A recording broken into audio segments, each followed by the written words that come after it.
Hello, this is Matt on the Moon Lambo channel. Is everybody freaking out? Is everything okay? XRP at 26 cents today. I don't think this is so bad. I've got a couple opinions to share with you here. I'm going to tell you what I think, of course.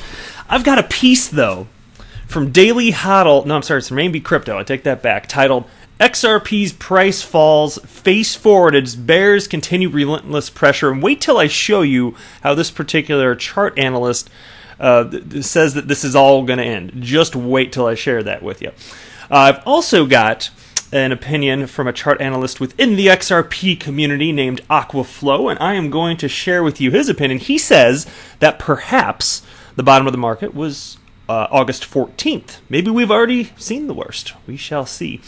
And then I've got a piece, and I'll save this for the end of the video because it's not XRP specific, but there's a piece from dailyhodl.com titled Multi-Billion Dollar Endowments Betting on Bitcoin, says Crypto Titan Mike Novogratz. Before we dive into all this, though, if you would please delicately tap that like button, and if you are a fan of Ripple and XRP, go ahead and subscribe to the Moon Lambo channel, the best YouTube channel in all the land. I know somebody out there is screaming lies, and perhaps you're right. Nonetheless, let's hop into the content here. So, yeah, this is the AMB crypto piece. XRP's price witnessed another bearish assault as it was reported that the token's price slumped by 5.3% over the last 24 hours. The valuation of one token reached a yearly low of 25.1 cents. The market capitalization also suffered a depletion of around $300 million, which saw it drop down to $10.86 billion. The trade volume was registered at 1.28 billion. Now, before reading further, I do want to say this. And first of all, none of this is financial advice. I always like to say that more than once when I make a video that's talking about price. Let's get that covered right off the bat here. I do not have a financial background. I'm happy to share with you my opinions and the opinions of actual chart analysts. I am not a chart analyst, so I enjoy sharing other people's opinions. I like it when people stick their neck out there, even if they're wrong from time to time. That's okay. This is a fun topic for a video anyway. But look at this right here. Can I just point this out? The price of XRP absolutely is correlated to the price of Bitcoin. Look here. Do you see XRP? It's in third here in terms of market cap, according to livecoinwatch.com. Does this chart not look almost exactly the same as Bitcoin? How is that? Well, price is tethered. Why is the price tethered? It's because the market, again, is not willing to parse out the differences between specific cryptocurrencies. So am I panicking? No! My investment thesis is that utility matters, and as long as I see XRP continue to be adopted, hey, look, I am Mr. XRP Bull, but not based on ideology. I'm not an XRP maximalist. It's because I see it actually being adopted. I understand the utility. Things are going in the right direction in terms of that. And I was listening to the digital asset investor on the way home, and he was talking about how he has never been more bullish about XRP than he is in this month, and look at the price action. And I have to tell you, I absolutely share his sentiment. I could not be more bullish about XRP. There are just positive developments, and eventually the market will figure this out. It's just going to take time. I'm proud to say that I figured it out sooner than the rest of the world, and if you're listening to this, it sounds like you probably did too. Unless you're one of those fringe Bitcoin maxis out there listening to XRP YouTubers speak, which is fine. You are welcome here. You are absolutely welcome here. In fact, you will be converted if you listen long enough, or maybe not. I don't really care. It's fine. But anyway, let me move a little bit further down into this piece right here. And then I'm not going to pull this up any further. I'm not going to zoom in. There's a 1 hour chart here. It doesn't really matter. XRP's price plummeted to its yearly low as mentioned earlier, and it was currently consolidated under support 1, which they had listed as 27.8 cents. An uptrend stretched the valuation from 26.9 cents to 27.8 cents, followed by a major downtrend of 26.9 cents to 25.1 cents. I don't think it's necessary for me to read through those next few lines. There are a couple parts I did want to read, though. Yeah, here they're just talking about, they're talking about support levels. You know what? Let me just get to the end of this. Let's just cut to the chase. Here's what this guy says. And this is ridiculous to me. So this guy, what's his name? I'm going to butcher this, sorry. This is not intentional. Birajaman Tamuli. Okay, so that's the author of this AMB crypto piece. And here it's the conclusion.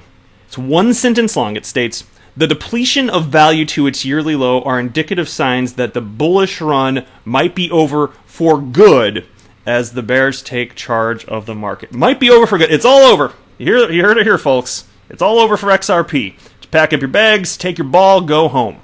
That's the end of it. And maybe not so fast. Let's go ahead and see what our friend Aquaflow has to say here. And this tweet was from just a little bit earlier today. Yeah, it was not long ago. This is less than an hour ago. Tweeted this out. And Aquaflow, if you're listening right now, thank you very much for sending this my direction. He sent me a direct message, and I appreciate this. And I was about to record a video, so that was really good timing on your part. I'm glad to throw this in here. So Aquaflow XRP writes, no fancy lines this time. Only one. The only one that matters for royal-type crypto assets, the monthly EMA 55. Now, before reading further, I have to admit I didn't know what the EMA was. I had to Google it because I'm just not a chart guy. I'm not going to lie and pretend like I knew what it was, and I'm willing to bet that lots of you listening didn't know either. So let me read this from Investopedia.com. I'll be real short on this. What does the it's an exponential moving average, what it stands for. What does the exponential moving average tell you, the EMA? The 12 and 26-day exponential moving averages, EMAs, are often the most popularly quoted or analyzed short-term averages. The 12 and 26-day are used to create indicators like the moving average convergence divergence, which is MACD, and the percentage price oscillator, PPO. In general, the 50 and 200-day EMAs are used as signals of long-term trends. When a stock price crosses its 200-day moving average, it is a technical indicator that a reversal has occurred. So there we go. Now we know a little bit more. And so he's got a chart here, the one on top, one on the bottom here on the screen. Feel free to take a look at your screen if you're not driving. But if you are driving, hands on the wheel, motors at 10 and 2. Don't become crashed. So here's a chart, January 2015. It's a Bitcoin chart. And he cites the monthly EMA 55 and writes, first time touching monthly EMA 55. Then you can see the chart on the bottom. This is an XRP chart, August 2019. First time touching monthly EMA 55. And so somebody responded to this tweet and wrote, somebody named Subcam wrote, you expect a bullish September, ? And Aquaflow responded, I think the bottom was on August 14th. Of course, I could be wrong. We have to get out of this falling wedge first. Until then, nothing is sure. Only a few days left to find out. So we shall see. So there you go. You've got two different opinions. You've got somebody who I would just talk about end-of-day stuff for XRP. It's over for good. That makes me wonder if they may just be a Bitcoin maxi or something to that effect. But then you've got an XRP community member here, and I've covered him on the channel before, who says that perhaps, not saying it definitively, but he thinks that it's a good chance that the bottom was indeed on August 14th. So there you go. Let me go ahead and hop in. Oh, check this out. I wanted to share this with you too. Michael B. Jones, if you're listening to this, shout out to you right now. He tagged me and the digital asset investor in this tweet. I kind of got a kick out of this. And so there's this picture, and he's got, here, I'll just pull up the picture first before reading it so you can see he's driving a Tesla here. Got the Tesla logo on the steering wheel, and one fine-looking black sock on that left foot. And then here's what he wrote. Long drive through Central California. And then hashtag CA, hashtag Tesla, hashtag autopilot. So this thing's driving itself. That is awesome, by the way. Hashtag Tesla, hashtag Model 3. Just listening to Moon Lambo and Digital Asset Investor. Take your vitamins Q4. It's going to be a bumpy ride.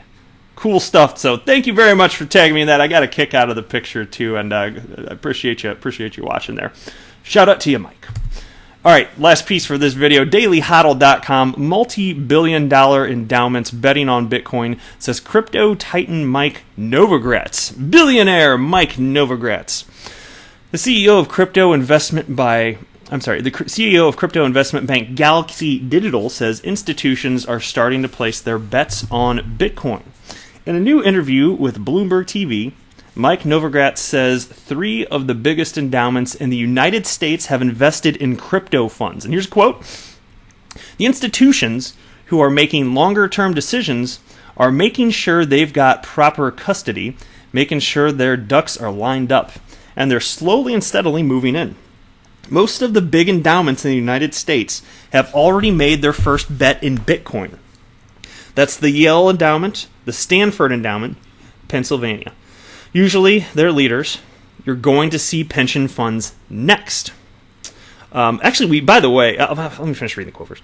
And then he continues, and as more and more people get access to be able to buy Bitcoin when it's on platforms like TD Ameritrade or Fidelity, you're going to see a much quicker price move. Okay, so that's what Mike Novogratz has to say, and I agree with the sentiment wholeheartedly. Of course, the asset class is here to stay, and as it becomes more and more obvious, more and more people, more and more institutional investors, of course, will enter the space. That is my belief. Not financial advice, but that is my firm belief. Things are here to stay. And as far as the pension fund, he said pension funds are next. And what's funny is actually, I'm not sure if he wasn't aware of this, or maybe he just thinks there's going to be more of it coming up. But the first word of a public pension fund publicly announcing that they had indeed invested in cryptocurrency, it was earlier this year, and it was done through Morgan Creek Digital, which was founded by Anthony Pompliano and Mark Yusko, who I cite on this channel with some amount of regularity, even though they don't seem to be interested in XRP whatsoever. Well, Anthony Pompliano, he is definitely a Bitcoin maximalist, but nice guy. He doesn't talk down on other projects. He doesn't talk trash.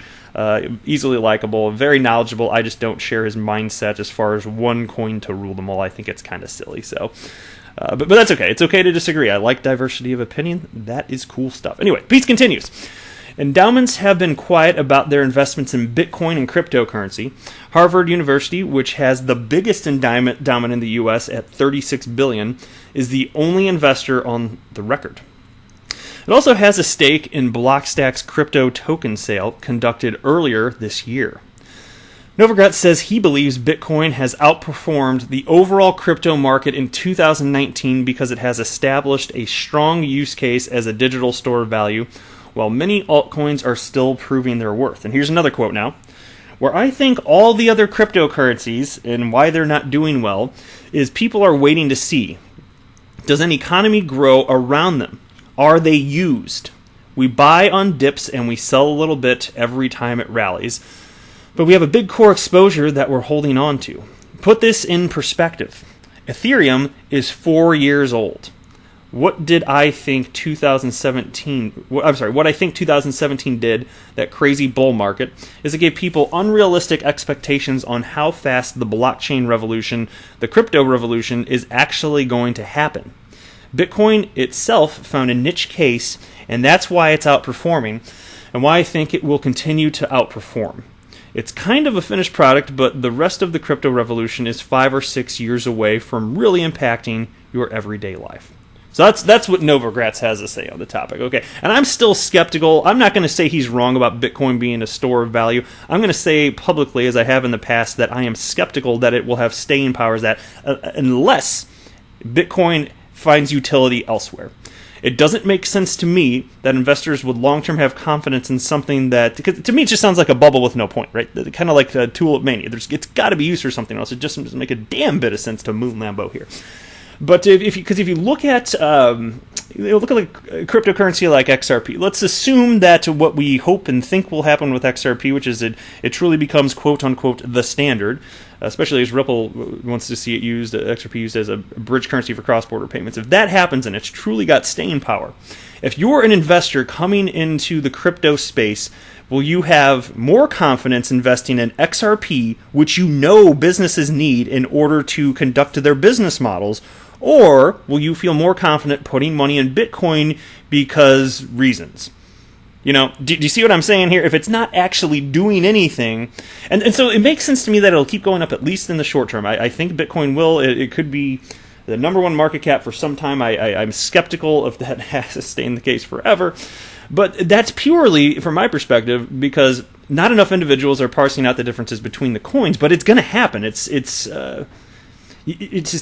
a matter of time. It really is just a matter of time. Humans are going to figure this stuff out. And you just need to see the ecosystem developed, and however long it takes. But that is where we are heading, I think. And so, I don't know. To me, I'm not putting money into Bitcoin, but it wouldn't scare me to do so in the short term, at least. I don't know at what point humans are going to start to figure this out and be like, hey, wait, that Bitcoin thing still doesn't do anything. Hey, look, XRP, it's getting used, you know?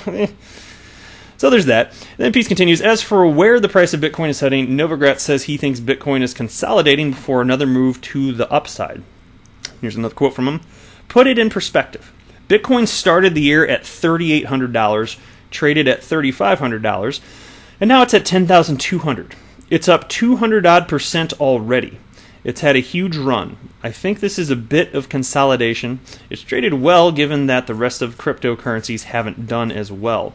So Bitcoin's way outperformed cryptocurrencies, and it's holding its own. My sense is it's getting ready for the next leg up.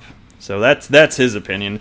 And as far as what he had to say about the altcoins needing to like kind of prove themselves, generally speaking, I agree with him. Yes. I wish he would just say some more about XRP, though. He's always hush-hush about that, isn't he? Novogratz says regulators in the United States are taking their time with crypto and will slowly realize that crypto and blockchain technology is already part of the financial infrastructure. And here's the last quote. Here in the United States, everyone's waiting on the SEC for either an ETF or a Bitcoin mutual fund. We're trying to move ahead with a Bitcoin mutual fund. We're just in queue waiting for Jay Clayton to get more comfortable.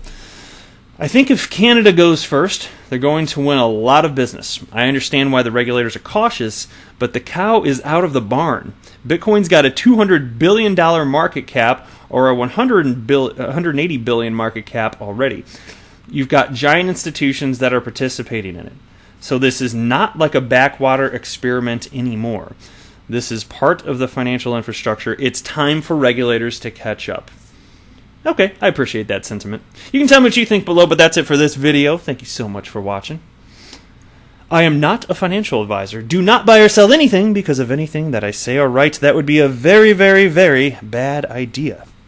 Until next time, to the moon, Lambo!